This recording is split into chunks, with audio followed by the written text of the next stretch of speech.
Rabba, rabba, rabba, rabba, rabba, rabba, rabba, rabba, rabba. Oh, hello and welcome to a Sock Puppet's Guide to E-Therapy. Today, me and my fellow socks will discuss the following. What is e-therapy? Issues regarding access. The role of informed consent in e-therapy. Ethical guidelines in relation to competence. Advantages and disadvantages of e-therapy. The effect of avatars in the therapist-client relationship. And finally, a case study examining the ethical implications of e-therapy. So what is e-therapy? E-therapy can be defined as a psychological treatment and intervention that is carried out online. More specifically, e-therapy involves direct communication between a psychologist and a client, involving therapeutic services, either delivered instantly, for example chat rooms or webcam, or on time delay, for example email. So who can access e-therapy? Good question. According to the Australian Bureau of Statistics, 85% of the Australian population use the internet, with 99% of 15 to 17-year-olds using it most frequently, compared to about 50% of adults aged over 65. Therefore, older adults are less likely to have access to e-therapy than younger adults. Another issue with access is that not everyone owns a computer or has the internet at home. Technology itself can also be an issue. Problems with unreliable connectivity and software can cause issues with communication and compatibility. It's not all bad though. E-therapy has been found to be beneficial for certain types of clients who may struggle to access traditional therapy. In particular, e-therapy can be helpful to clients who live in rural areas, have limited mobility, live in a new country, or struggle with language barriers. Further, online therapies have been used to assist clients with panic disorder, agoraphobia, post-traumatic stress disorder, depression, and social phobia. For example, agoraphobics typically have trouble getting assistance through traditional therapy, as some find it extremely distressing to leave their house. But with e-therapy, they can get the help they need from the comfort of their home. This highlights the importance of e-therapy as it can reach clients who would potentially fall through the cracks of traditional therapy. Now on to informed consent. Informed consent is carried out similarly to traditional psychological services. The psychologist must first obtain informed consent before the commencement of online therapy. Consent may be given face-to-face or via the internet, telephone, or email. According to the APS, there are several steps the psychologist must take in order to ensure the client is provided with and understands the correct information. These steps include 1. Supplying the client with their name, registration, and qualifications. 2. Discussing confidentiality, the limits that surround confidentiality by use of the internet, such as the potential of interception and the disclosure of information for at-risk clients, as well as how the client's information will be stored and accessed, the time frames for communication, and informing the client that all records may be used in court. And finally, 3, discussing the benefits and limitations of e-therapy. Obtaining informed consent is particularly important for maintaining clients' autonomy. It ensures that clients have access to the correct information and that they have voluntarily chosen to engage in e-therapy. There are several issues around informed consent. As with traditional psychological services, making sure that the client understands the nature of the therapy poses a problem. Given that informed consent can be stated over the internet, simply by clicking the I agree button does not mean that the client understands. Proper identification of the client over the internet can also be problematic. Minors could identify themselves online as over 18 in order to avoid obtaining informed consent from their parent or guardian. Finally, the efficacy of e-therapy is still debated. Research on the topic is new and relatively limited. This hinders the capacity for a therapist to properly inform patients of the potential outcomes of therapy. Informed consent should be an ongoing process that should be evaluated throughout and not just something that is obtained at the onset of the e-therapeutic intervention. It should be an ongoing discussion, and clients should be provided with downloadable content from the therapist's webpage in order to assist with their understanding of the therapeutic process. In the Code of Ethics, psychologists are bound by the guidelines to work within the scope of their education, qualifications, and experience. They must also ensure that the services they provide are based on the knowledge of psychological theory and practices. Failure to do so may be considered a breach of the APS Code of Ethics. Furthermore, the APS states that psychologists providing e-therapy must maintain and develop their skills in different technologies involved in delivering e-therapy. This will further assist diagnosis and reduce the potential for miscommunication. Competency is also required of the client, who must be able to operate the necessary technology in order to benefit from this particular type of therapy.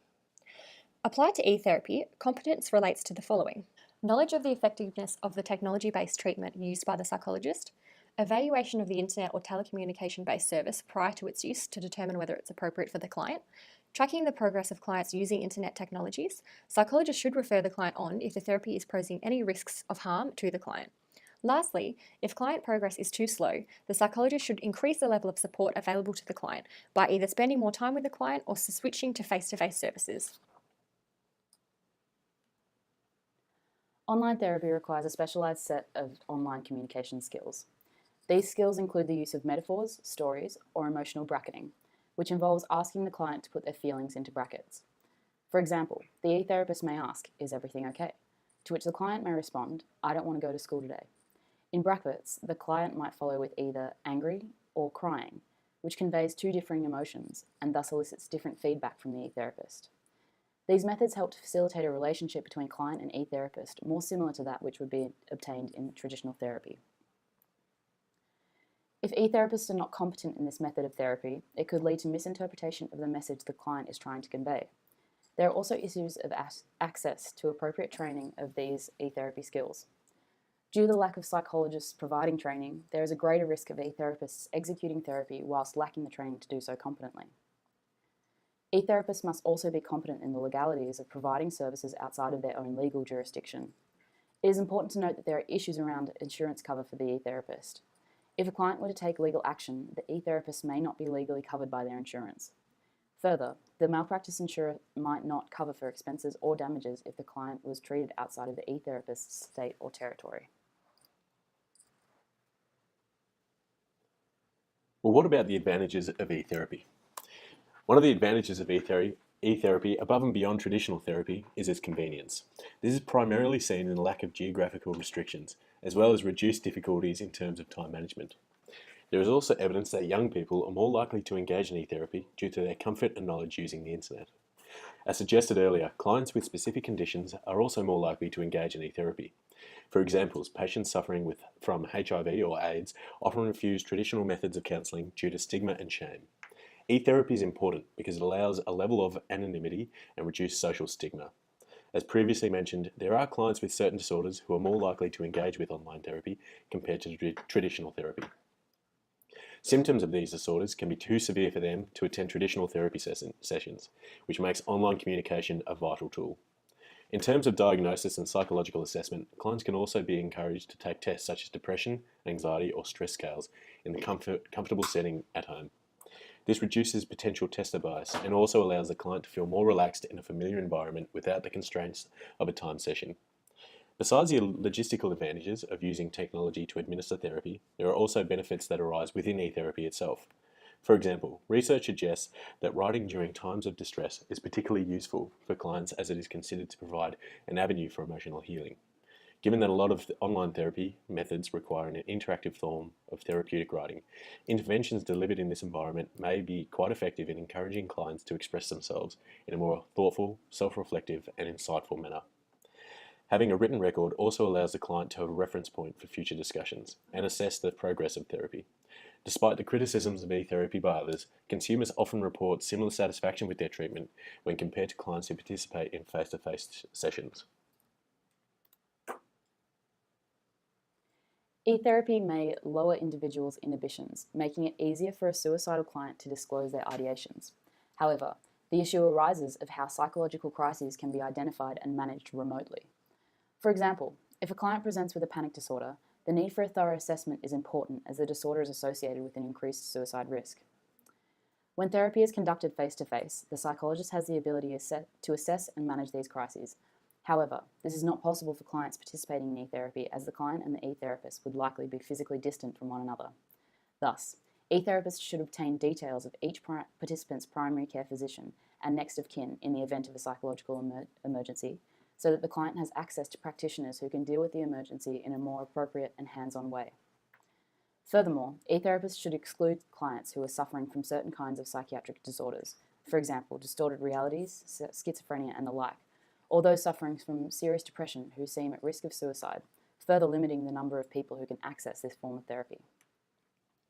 Misunderstandings and misdiagnosis can also occur in e-therapy. This is primarily due to the lack of visual cues and facial expressions that are relied upon in traditional therapy. Thus, true affect and non-verbal cues of the client are more difficult to assess. Other disadvantages include that clients might misapply a psychologist's treatment instructions. Furthermore, clients might not adequately comply with the regimes necessary for e-therapy success. In contrast to traditional therapy, it may be more difficult for e-therapists to monitor this. If online treatments are unsuccessful, clients might negatively attribute failures to themselves, potentially causing further psychological distress. These clients might also come to distrust the potential of e-therapists, which might prevent them from trying it again, even if this kind of therapy is best suited to them. Finally, greater use of the internet during online therapy harbours the risk of reduced social networks and reduced communication between the clients and their families. Thus, isolation may increase. There are risks that involve the confidentiality of clients online. There is the potential of sending emails to the incorrect recipients. For example, a client may wish to disclose to their psychologist via email how much they dislike their boss, then may accidentally send it to their boss. Emails might be monitored through work, home, or school email accounts, which could negatively affect the client outside of therapy. Lastly, there is the potential for highly sensitive emails to be recovered by hackers, which also poses legal issues. These confidentiality breaches could be a cause for lawsuits against e-therapists. What are the effects of avatars in therapeutic alliance? The most commonly used avatar program is called Virtual Reality Exposure Therapy, or VRET. VRET involves the client entering a three-dimensional virtual world in the form of an avatar, to which the client controls on a computer. It is used to treat a number of phobia and trauma-related disorders, including anxiety, social phobia, intense fears such as heights, spiders, or blood, claustrophobia, and PTSD. This is due to VRET allowing clients to enter fearful virtual scenarios from a safe and comfortable environment. The aim behind such programs is to encourage clients to eventually engage in traditional face-to-face therapy. Virtual reality is currently being used to treat post-traumatic stress disorder via virtual reality exposure therapy.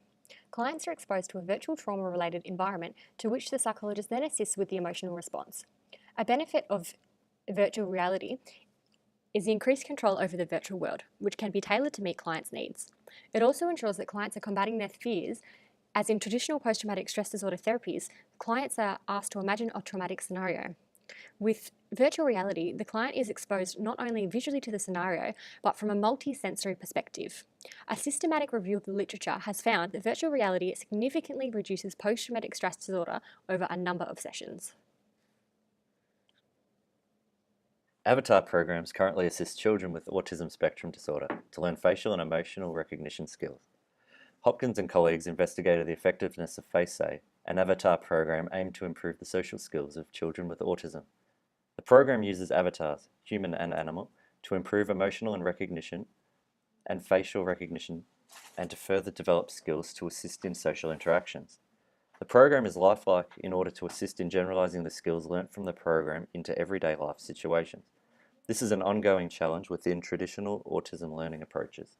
Results from the study reveal emotion recognition and social interaction skills were enhanced for children with low functional autism, while emotion and facial recognition, as well as social interaction skills, were enhanced for children with high functioning autism. There have also been developments of an avatar program designed to assist clients suffering from auditory hallucinations. This computer program allows clients to create either a human or animal avatar that represents the voice that is saying negative things to them. The first benefit of this is that it allows them to externalize the inner voice by putting it within a character they can see. Clients then control the avatar so that over time it becomes friendly and supportive. Results on this therapy are very promising, with a significant reduction in the frequency and intensity of voices. Patients also report that the voices became less hostile and in some cases disappeared altogether after several sessions.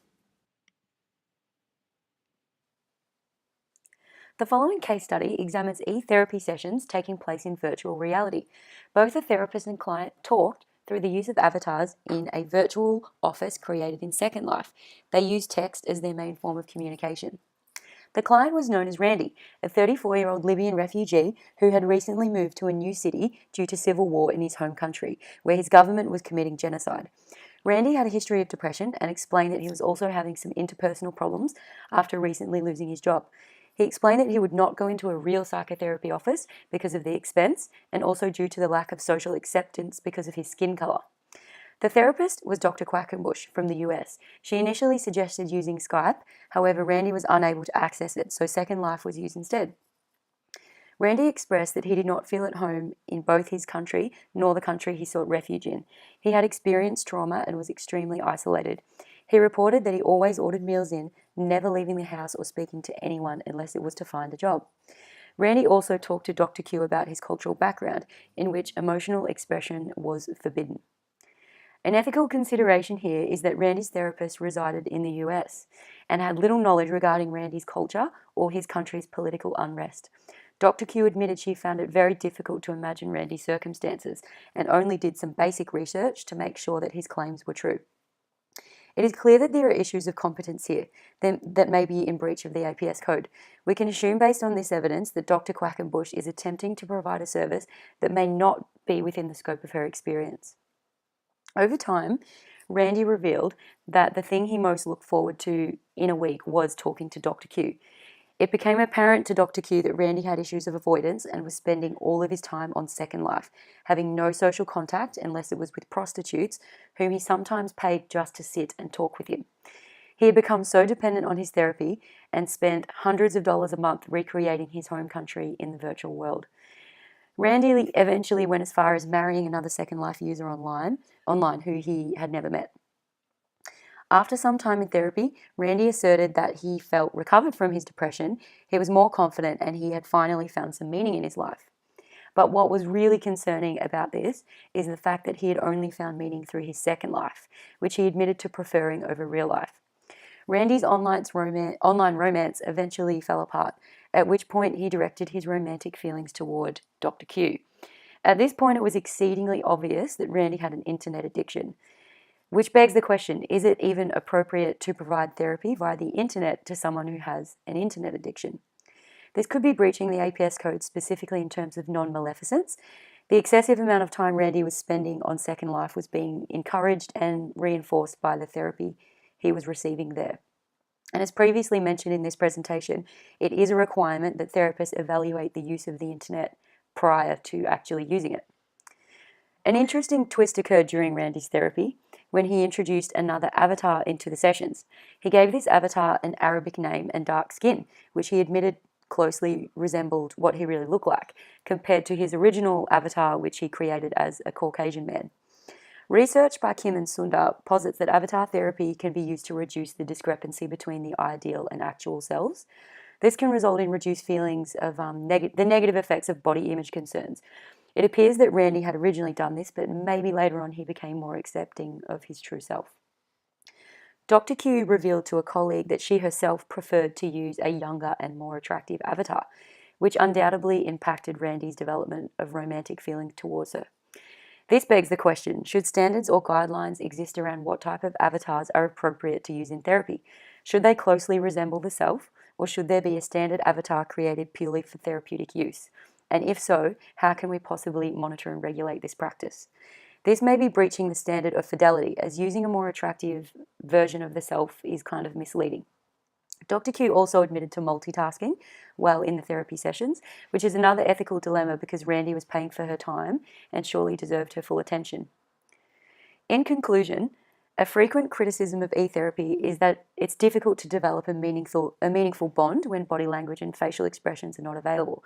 However, it was clear in this case that there were no barriers preventing the relationship from flourishing. In fact, quite the opposite clearly occurred.